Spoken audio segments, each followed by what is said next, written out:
I want you to try something this week. Don't watch your breath. Don't try and analyze your thoughts. Just notice how many times in a day your nervous system quietly whispers, I wasn't expecting that.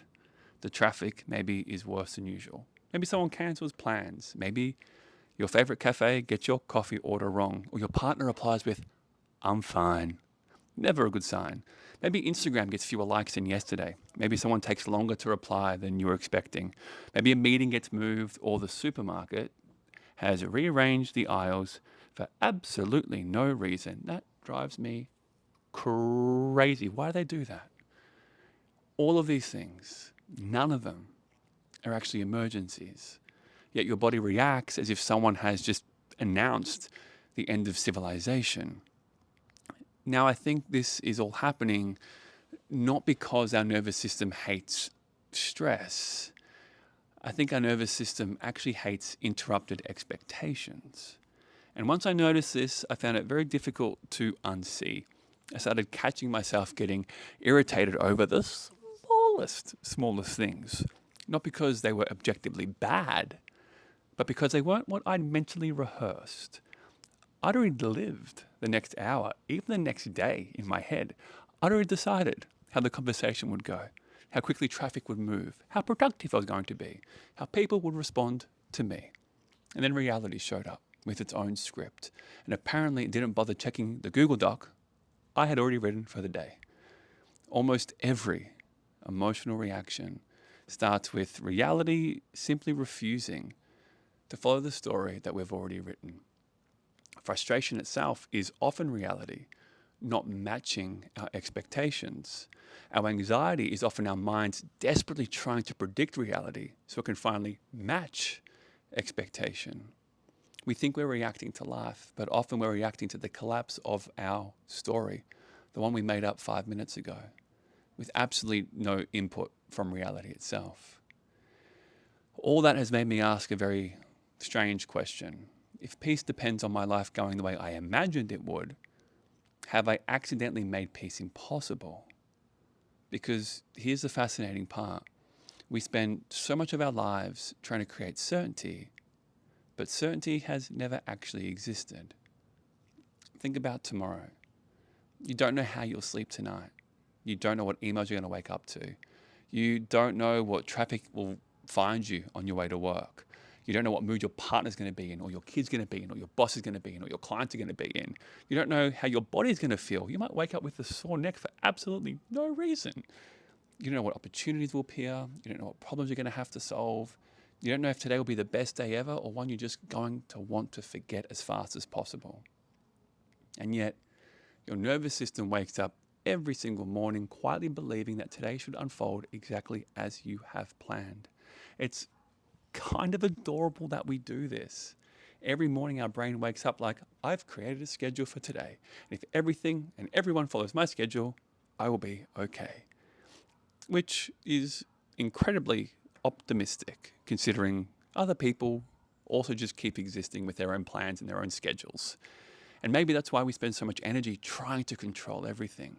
We check our phones all the time. We're constantly overthinking conversations or rehearsing future scenarios. We analyze a text message like we work for the FBI, analyzing every punctuation point, every emoji. What does it all mean? What are they trying to say?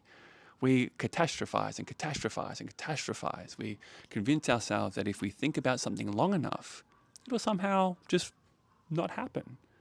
And it's not because we're irrational. It's because uncertainty feels way too expensive to the nervous system. That if we can just predict what's actually coming next, maybe we can finally relax. The problem is prediction has never been the price of peace. We actually never know what's coming next. Our brain, though, has become really good at creating the illusion of predictability, that every surprise now feels like something has gone horribly wrong. Or worse, like the universe is signaling us out, that the universe is actually trying to punish us in some weird, strange way. But maybe, just maybe, nothing has actually gone wrong. Maybe life is just doing what life has always done. Changes. Everything changes. Every relationship changes, every season changes, every cell in your body changes. Your children change, your parents change, your career changes, your health changes, even your favorite cafe eventually changes the menu and removes the one thing that you loved ordering every single morning. How do they know to remove that item that I loved? And then they have the audacity to say, would you like to try something new? No, no, I don't. I want the thing that I love. But somehow, for some reason, they changed it. Change isn't the interruption that we think it is. Change may just be the pattern. So here's a small practice that has genuinely helped me whenever I notice myself going through disproportionately frustrated, anxious, or disappointed moments in my life. Instead of asking, why is this happening to me? I ask myself, what expectation just died?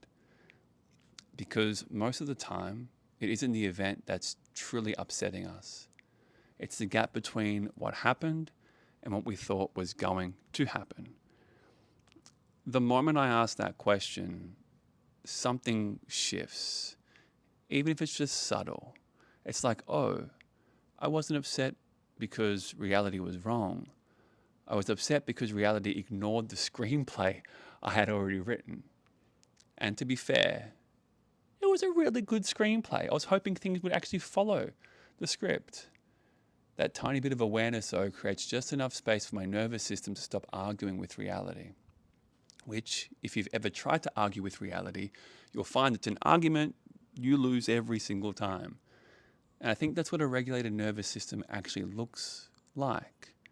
Not a nervous system that never gets surprised or never gets stressed or never gets overwhelmed or even anxious, but one that no longer needs life to be predictable before it allows itself to feel safe.